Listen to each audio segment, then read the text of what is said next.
Vamos, então, ao tributo a César.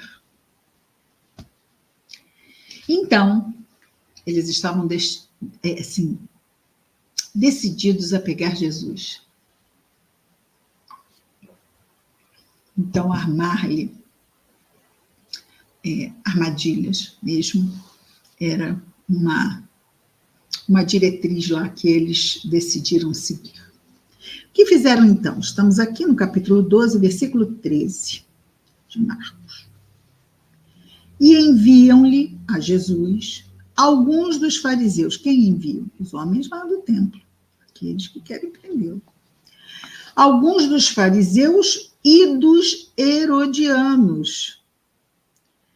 Os herodianos são os guardas de Herodes, que é um dos tetrarcas, um dos administradores vamos dizer assim, da Palestina de então, não é? Que incluía lá a Galileia e a Judeia. Tetrarcas, porque era uma região dividida em 4 partes, porque os romanos, né, dividiram para conquistar, pegaram o reino, dividiram em 4. Quando Jesus nasceu, era Herodes o Grande, aquele que mandou matar os bebês até 2 anos. E um de seus filhos era também Herodes, que nós vamos encontrar aqui nesta parte da história.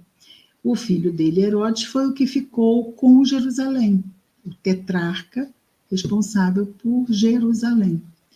Outros tetrarcas, outros 3 em outras partes, ok?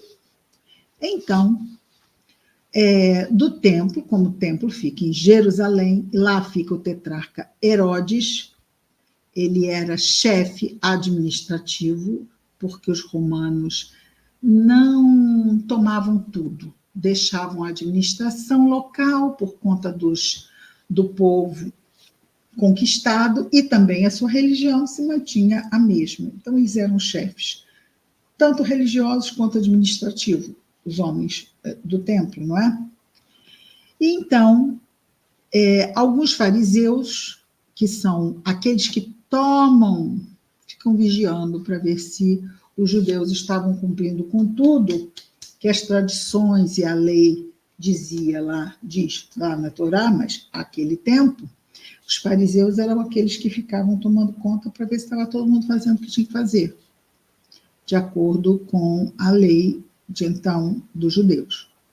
E os herodianos eram a guarda de Herodes, mas não aquele Herodes pai, mas do filho, que era tetrarca em Jerusalém. E enviaram-lhe alguns dos fariseus e dos herodianos, para que o apanhassem em palavra. Então, já levaram os herodianos, que estavam ali prontos já para prender Jesus. Ao chegarem, dizem-lhe: mestre, olha o perigo, sabemos que és verdadeiro e não dás preferência a ninguém, pois não olhas a aparência dos homens, mas ensinas verdadeiramente o caminho de Deus.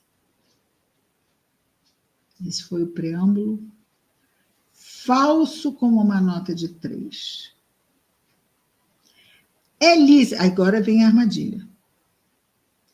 É lícito ou não dar censo a César? Censo é um imposto sobre propriedade, ok? É lícito ou não pagar imposto a César? César era o imperador dominador. E ele, então, era visto Jesus como o Salvador. Então, já estavam querendo ali, talvez, o quê? Só esperando que Jesus dissesse alguma coisa contra César, para prendê-lo. Já que estava falando de pagar imposto para um imperador dominador do povo judeu. Jesus não veio libertar? Lá na cabecinha deles, não é? Libertar aqui no mundo físico. Só que não, né?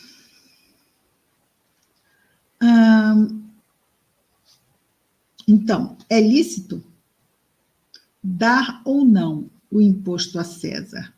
Daremos ou não daremos? Ele, porém, conhecendo a hipocrisia deles, diz Marcos, lhes disse. Jesus, então, responde dizendo: por que me testais? Jesus só dava a resposta de uma sabedoria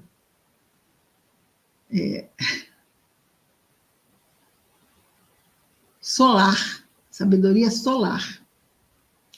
Por que me testais? Trazei-me um denário, uma moeda romana, denário. Trazei-me um denário para que eu veja.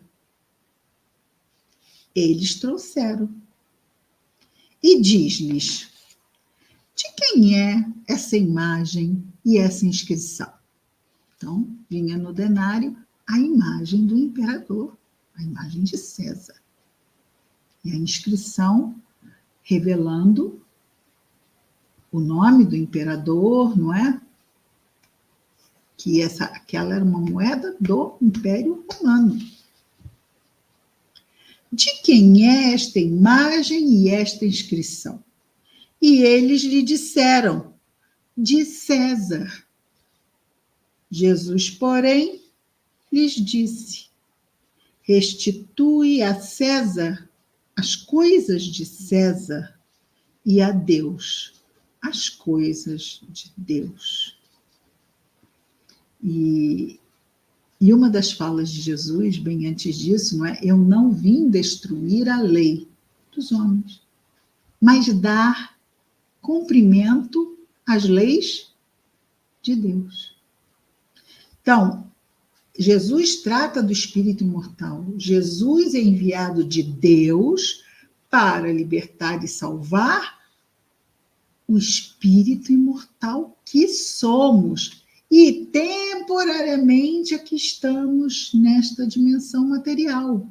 Mas não pertencemos a esta dimensão material. Mas tudo que fazemos aqui repercute na nossa vida material. E esse ele deixa muito claro lá na parábola dos vinhateiros homicidas. Restitui a César as coisas de César e a Deus as coisas de Deus. E maravilharam-se com ele. É uma sabedoria solar ou não é?